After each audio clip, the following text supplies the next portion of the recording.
Pax Vobis, salam damai bagi kita semua. Salah satu kekecewaan terbesar umat Katolik sedunia di tahun 1960 adalah keputusan Paus Yohanes 23 yang batal mengumumkan rahasia ketiga pesan Bunda Maria di Fatima. Padahal sebagaimana dikatakan oleh suster Rusia yang menerima pesan tersebut, Bunda Maria meminta agar pesan tersebut diumumkan pada tahun 1960. Mengapa harus tahun 1960? Menurut suster Rusia, karena pesan tersebut akan jelas maksudnya pada tahun tersebut. Apakah pesan tersebut tidak dibuka karena dapat menghalangi rencana Paus Yohanes 23 untuk mengadakan Konsili Vatikan kedua? Mungkin saja, tapi kita tidak pernah tahu pastinya. Pada tahun 2000, Kardinal Bertone mengumumkan pesan ketiga Bunda Maria di Fatima. Namun banyak orang yang meragukannya, karena yang diumumkan hanyalah pesan berupa penglihatan, sedangkan pesan verbal dari Bunda Maria yang menjelaskan makna atau konteks dari penglihatan tersebut tidak disertakan. Ada yang masih disembunyikan oleh Vatikan. Sebaliknya, Kardinal Bertone sendiri yang menafsirkan penglihatan tersebut berhubungan dengan upaya pembunuhan Paus Yohanes Paulus II pada tahun 1984. Tentunya hanya orang idiot yang percaya bahwa pesan penting yang harus dibuka pada tahun 1960 berhubungan dengan upaya pembunuhan Paus yang gagal di tahun 1984. Bagaimana mungkin upaya pembunuhan gagal di tahun 1984 bisa jelas pada tahun 1960? Dan apa pentingnya upaya pembunuhan gagal tersebut disampaikan pada tahun 1917 dengan diiringi mujizat yang begitu dahsyat? Sama sekali tidak masuk akal. Tentu pesan tersebut berhubungan dengan masalah yang lebih penting dari sekedar upaya pembunuhan gagal. Mungkin saja Vatikan tidak akan pernah mengungkapkan apa isi pesan ketiga tersebut secara utuh. Tapi dengan semua yang terjadi setelah tahun 1960 hingga saat ini, rahasia ketiga tersebut hanyalah sebuah potongan puzzle yang hilang dari banyak potongan puzzle yang sudah bisa kita susun menjadi sebuah gambar. Mungkin potongan yang hilang itu sekarang tidak begitu penting lagi, karena akhirnya kita sudah tahu gambarnya apa. Pesan rahasia Bunda Maria yang dikonfirmasi dengan mukjizat matahari di hadapan lebih dari 70.000 orang di Fatima, Portugal, terjadi pada tanggal 13 Oktober 1917. Itu diakui banyak orang sebagai mukjizat terbesar sepanjang sejarah Gereja Katolik setelah mukjizat kebangkitan Tuhan kita. Mukjizat tersebut terjadi tepat 33 tahun setelah Paus Leo ke-13 pada tanggal 13 Oktober 1884 menerima pesan penampakan tentang iblis yang berjanji akan menghancurkan gereja dalam waktu 75-100 tahun. Kesamaan tanggal tersebut tentu dimaksudkan agar manusia tahu keduanya berhubungan. Jika dihitung 75 tahun setelah tahun 1884, maka itu jatuh pada tahun 1959, yaitu tahun di mana Paus Yohanes 23 mengumumkan rencananya untuk mengadakan Konsili Vatikan kedua. Jika pesan ketiga Bunda Maria harus dibuka pada tahun 1960, berarti kemungkinan besar pesan tersebut berkaitan dengan Konsili Vatikan kedua yang akan dilaksanakan pada tahun 1962 sampai 1965. Sekarang kita tahu bahwa sejak Konsili Vatikan kedua, Gereja Katolik membuka diri dan bergabung dengan gerakan ekumenisme yang sudah lebih dahulu menjerumuskan denominasi-denominasi Protestan dan Gereja Ortodoks. Dan dari berbagai buah buruknya, kita juga tahu bahwa semangat ekumenisme ini telah menyimpangkan Gereja Katolik pada jalur yang mengarahkannya menuju kemurtatan menjelang kedatangan Antikristus sesuai dengan nubuat Rasul Paulus.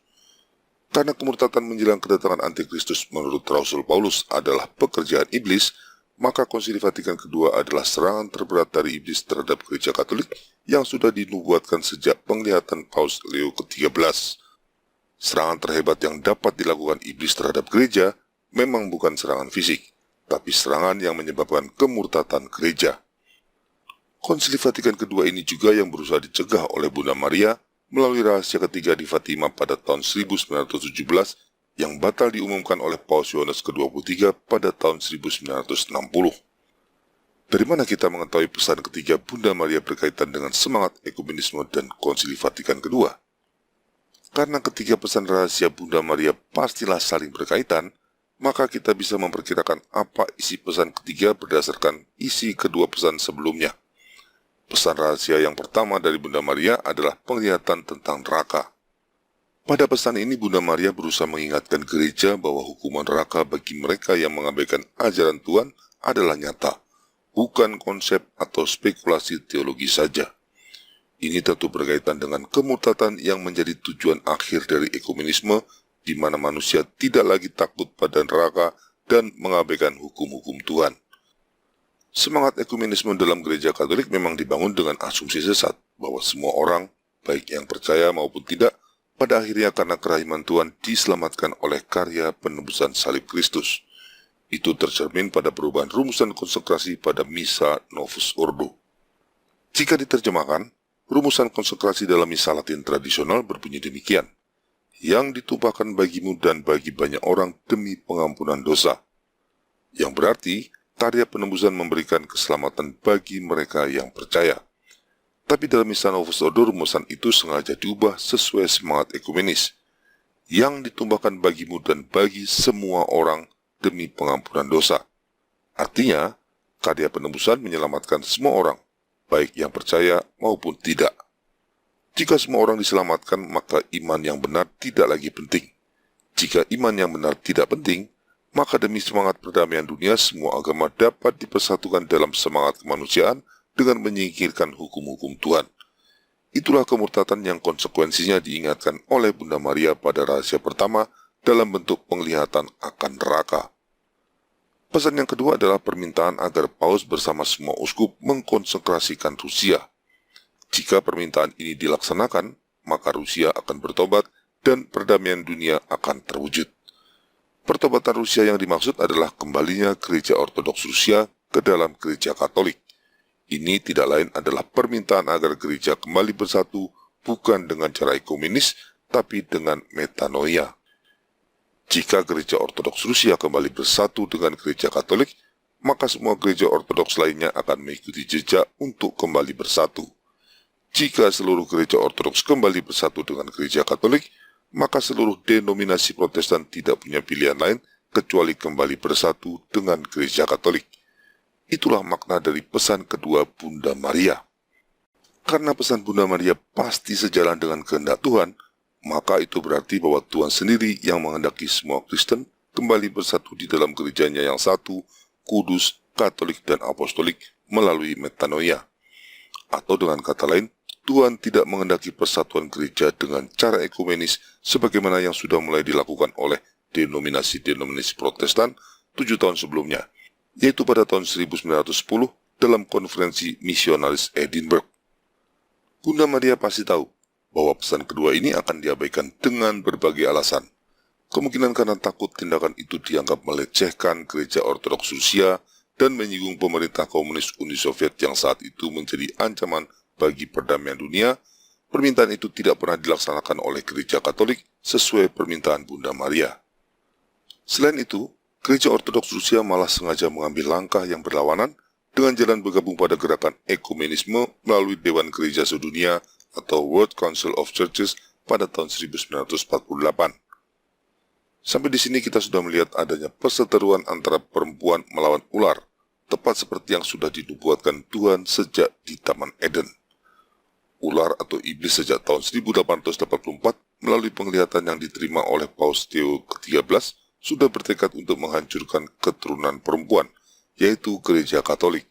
Sementara Bunda Maria diutus Tuhan dengan cara yang ajaib untuk melawan ular dan melindungi Gereja Katolik.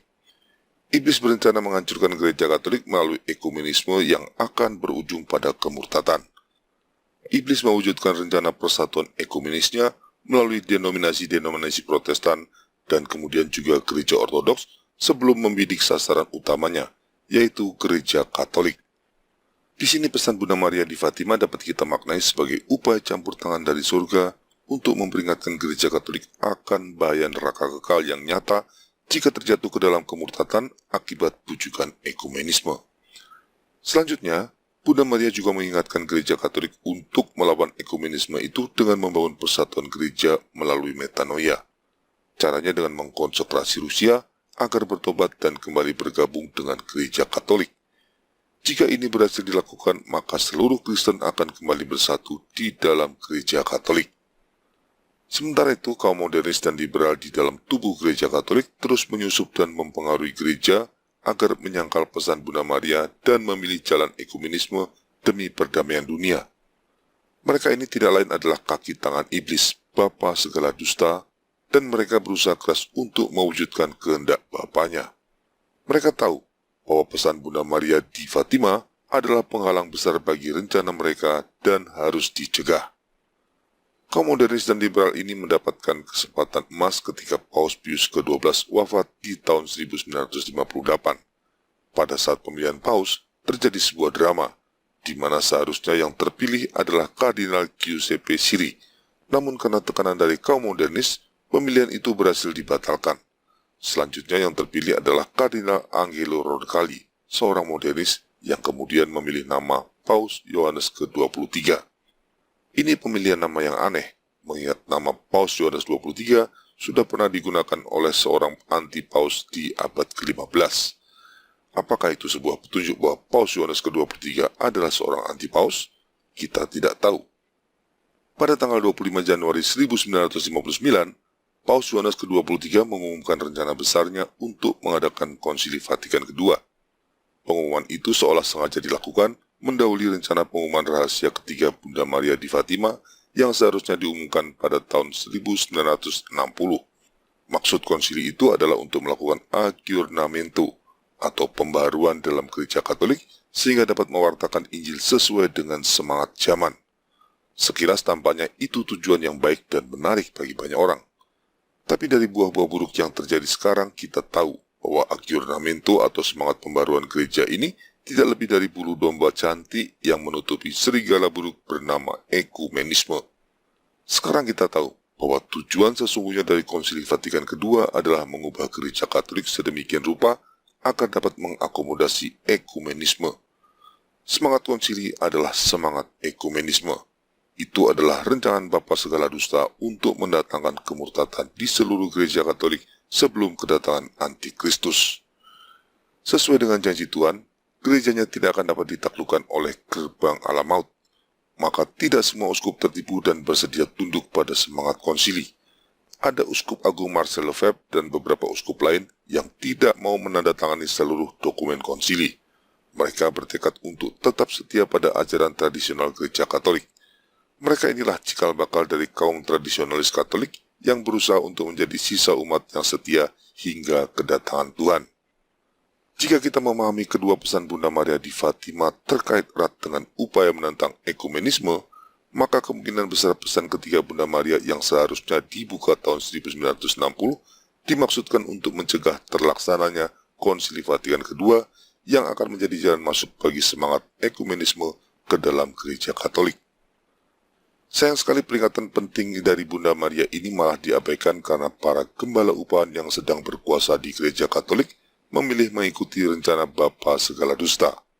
Sejak Konsili Vatikan kedua, gereja Katolik membuang jauh-jauh upaya mempersatukan gereja melalui metanoia dan memilih bergabung dengan gerakan ekumenisme rancangan iblis bersama-sama dengan denominasi-denominasi Protestan dan gereja Ortodoks yang sudah terlebih dahulu jatuh ke dalamnya.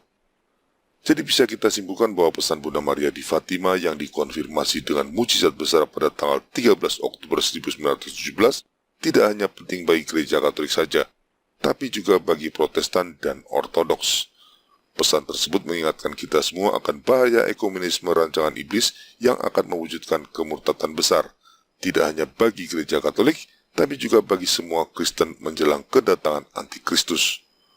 Untuk melawan rancangan iblis itu, Bunda Maria menghendaki kita semua kembali bersatu dalam gereja Kristus yang satu, kudus, Katolik, dan Apostolik, dengan cara metanoia.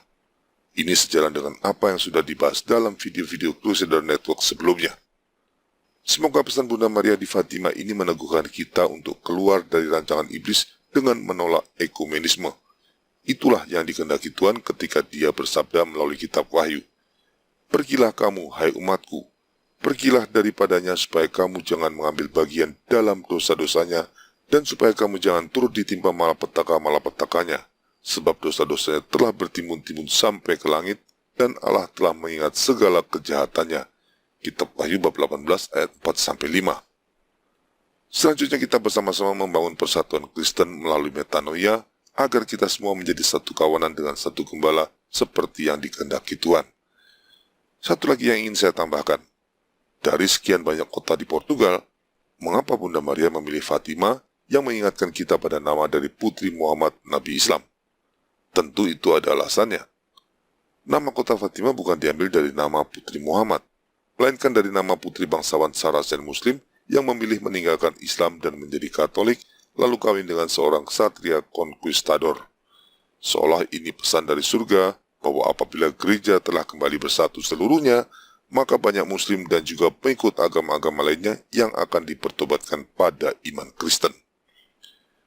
Dari hamba Kristus dan pelayan para prajurit Kristus, Viva Cristo Rei.